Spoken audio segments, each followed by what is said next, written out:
To begin draining your Q800R3, you will need a 2 to 3 liter container to empty the water into. You'll also need the blue drain fitting, the coolant drain tubing, and some paper towels. Place the container below the sound enclosure so that water will drain once the valves are opened.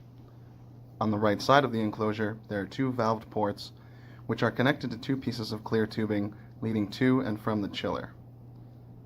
Disconnect the piece of tubing labeled coolant supply from the sound enclosure. Press the blue drain fitting over the fitting on the end of the tubing labeled coolant supply.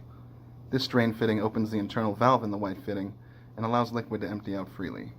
Quickly place the tubing with the blue fitting installed into your container, as water will begin to drain as soon as the fitting is below the level of the enclosure. With the enclosure open, turn the water level adjustment knob to the right towards the plus sign. This drains water from the clear plastic reservoir bag in the enclosure and adds it to the cup. Turn on the chiller as you normally would for processing. The internal pump will begin to push the water inside the cup and tubing into your container. Once water stops flowing, turn off the chiller. It's important not to let the chiller run dry for more than 10 seconds, as the chiller's internals could get damaged.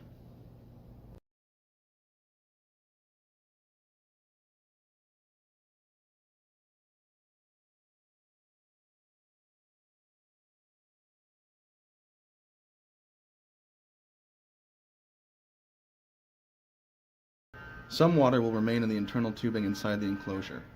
To drain it, attach the drain tubing, which has one open end and one end with a blue quick disconnect fitting, to the coolant supply port on the sound enclosure.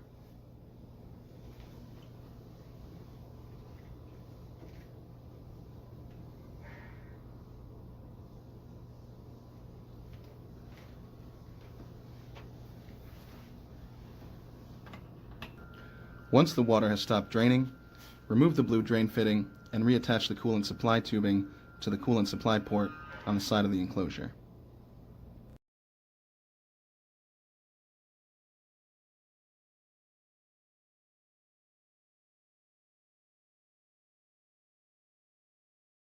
If any water remains in the cup horn, use a pipette to pipette it out or soak it up with paper towels.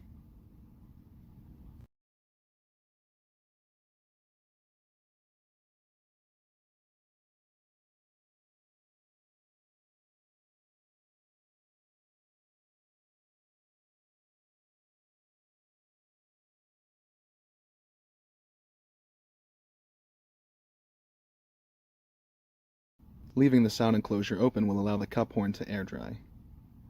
On the back of the chiller, unscrew the clear filter housing with the filter wrench. Pour any remaining water out and let the filter housing air dry. This is also a good time to change out the filter or replace dirty tubing.